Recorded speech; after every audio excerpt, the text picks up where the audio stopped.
Hi, my name is Benjamin Milbroth, and I am doing this presentation for ICS 38201 Computer Security, and this presentation will be for educational purposes only. So in this presentation I will go over the current state of browsing the internet and the common traps that one can fall into when searching online or downloading stuff from websites, and I will go over some tools that can help you avoid such malicious activities, and then I will also finish by doing a hands-on presentation of a couple tools that I use to help me keep me safer on the internet. So what is the current state of web browsing? A simple Google search can lead you into all kinds of danger with malicious JavaScript web browser attacks. You don't know which button to push if you are downloading a piece of software. Some of the buttons are ads, some of them are legitimate. Even Google ads are sometimes lead to horrifying places. It's getting really hard to know whether search results are leading to the correct product or not.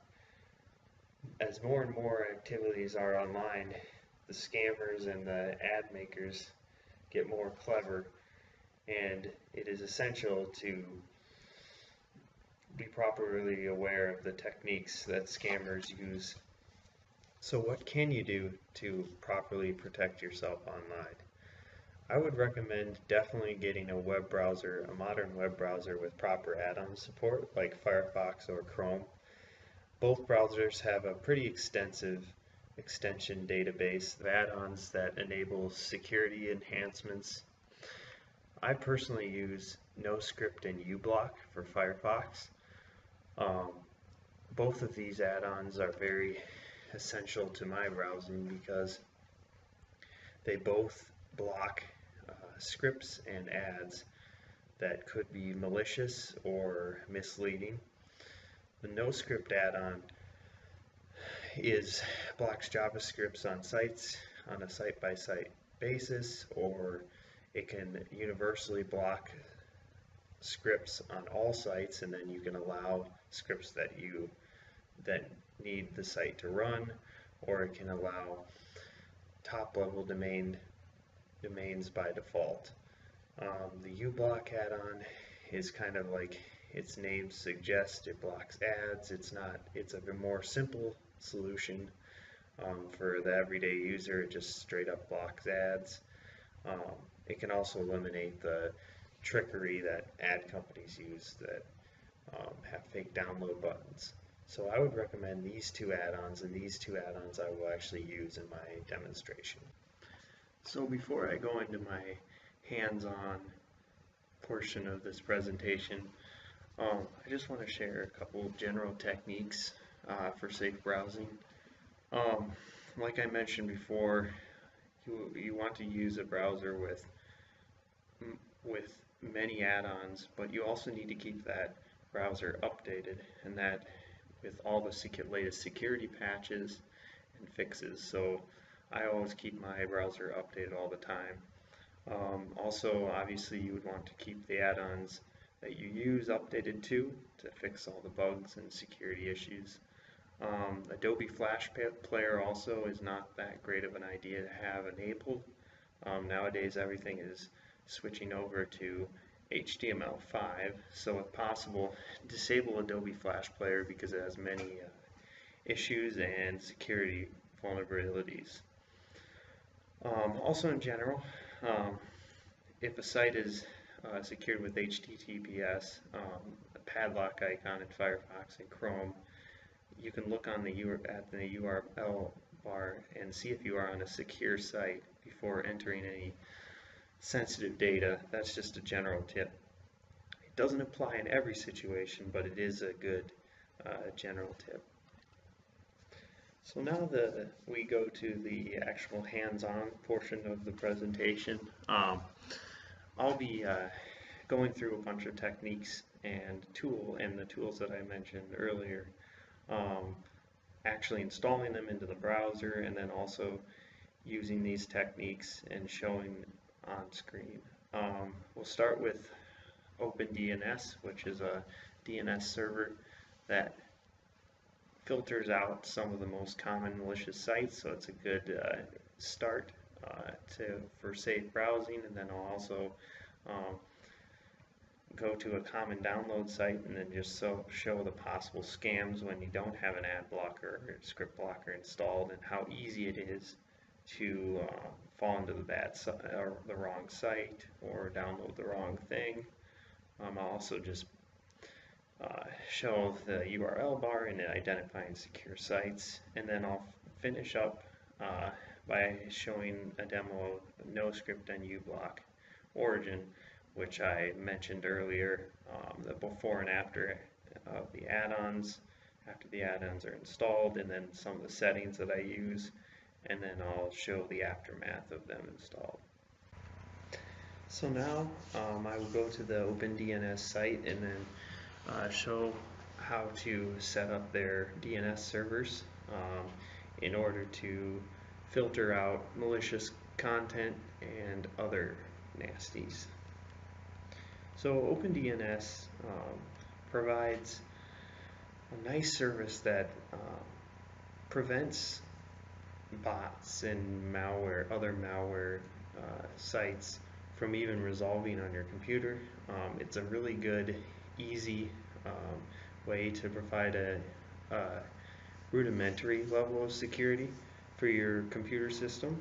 So I will go up to the setup guide.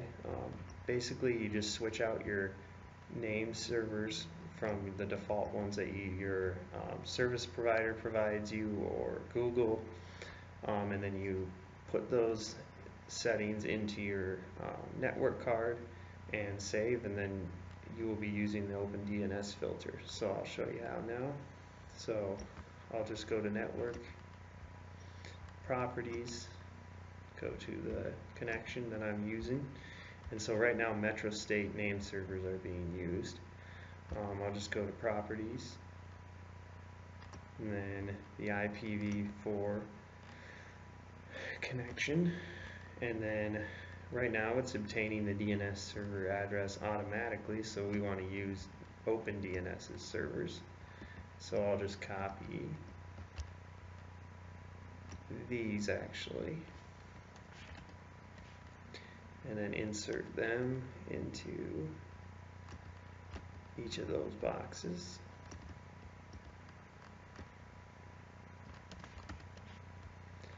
So those name servers should be updated once I hit OK. So now it should refresh, and then I'll test it using there's test guide. And it says success, you are now using the OpenDNS servers. So now another additional test is, and also the page that you'll see if you get upon a bad site, is clicking this site, and then you can see what OpenDNS will do. It will just give you a nice message saying that the domain is blocked due to something, not just phishing, but any other type of threat. And then, so then you should be set.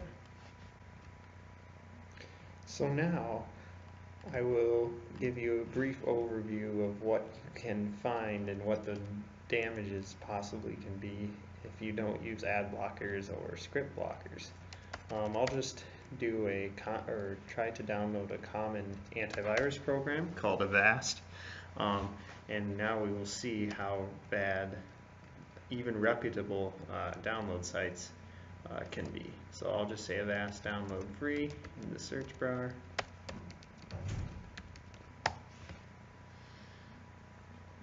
And I will go down, and the third link here is the one that I will use for demo purposes, but you can also get it from the official site. But it is high up on the list, so a lot of people will be clicking on this link. So now you can see right away that there's all kinds of ads, and how do you know which one to pick? the first two are actually, the first one is actually the legitimate one, but the second one, that's not Avast, that's not Avast, that's not Avast, this one might be fake. So say the user clicks on this, then what you get is tons and tons of ads all over the page. You got your Best Buy ad, and then look at all these download buttons. Which one to push? If my grandma was installing something, and even an autoplay if my grandma was installing something, how would she know which one to click? There's the download now button here, which is actually probably the legitimate one, but how would you know? There's also textual ads on the right, there's the auto-playing ad.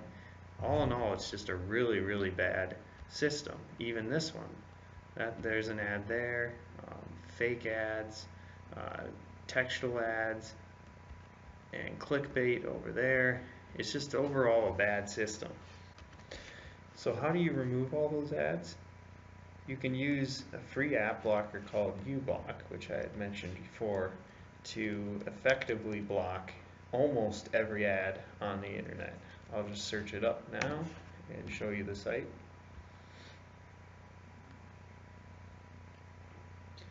It is available on the official Mozilla Firefox add-on repository. And basically it does what it says. It just blocks all the ads and provides a nice interface for the user to interact with. I will install by adding to Firefox. It'll install, and then I will have to restart. Actually, nope, this is a restartless add-on. So now I can see that this little shield is in the top right corner. Also, before I go on, Google Chrome also has, I believe, uBlock and other ad blocking add-ons as well, so you can do the same thing pretty much in Google Chrome. So now I will go to that download site again and see what's different. So Avast download free, go to the Google search settings, go to the CNET, and right away uBlock said, do you even want to go on that site? CNET is actually a legitimate site, but it has very shady practices, even though it's owned by CBS. But we'll just disable this block for now, just to see what it cleans up. So now you can see that there are no ads. There are no ads on top. It'll remove the fake ones. And basically what you get is just exactly what you want, just Avast. So we'll click on that, and the autoplay ad is gone. It's just replaced by the play button. All the ads above, the Best Buy, the textual ads, all the clickbait ads at the bottom, the auto-playing ad, everything is now gone. You got a nice clean page. And the site now actually doesn't look too bad. You'll notice that it collapsed all the content, so everything fits perfectly together.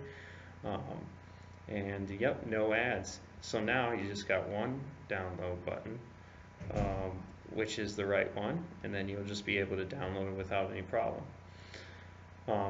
As you can also see by clicking on the uBlock add-on icon, you can see that 24 or 29% of the requests on this this page were blocked, which means that 29% were related to tracking or ad domains. So 12 out of the 25 were even connected. We can just see here in the activity logger and we can refresh the page and see all what it blocked. You can see that it blocked a video, blocked other ads. So that is a really nice feature. Actually, let's do this again, and then you can see all these ads that it blocked. YouTube ad, transparent ads. Right here you can see that the CBS ads, double-click ads, a ton of JavaScript, add.js, many ads that it blocked, and obviously the page is clean. So this is a very handy tool called uBlock, and I highly recommend it. And we can just see refresh with it disabled. I'll just click here and disable it and just see what you get without it. And you can see obviously that it's a lot different. All the ads are here, and then click here again with it enabled, and we get a very nice clean page with the ads removed. And as you can see, the little number on the icon just keeps on climbing. It's a lot of ads. So the other tool that I use, NoScript, is kind of an advanced tool. It's mostly for power users, but you can go into even more fine-grained detail on what you can control for JavaScript. So I will install it now and show you how it works. We got the NoScript Security Suite add-ons for Firefox. Again, this is on the official Firefox add-on repository. I'll just click Add to Firefox and install, and this one actually will have to be restarted. And I'll wait. There we go. Alright, so now it says that we have the add-on installed, and now I notice at the very top here I have the NoScript Fire add-on. So I will go to that test page again, the Avast free test page, and see what it picks up. Again, my uBlock comes up saying, do you really want to go here? And I'll say, yeah, that's fine.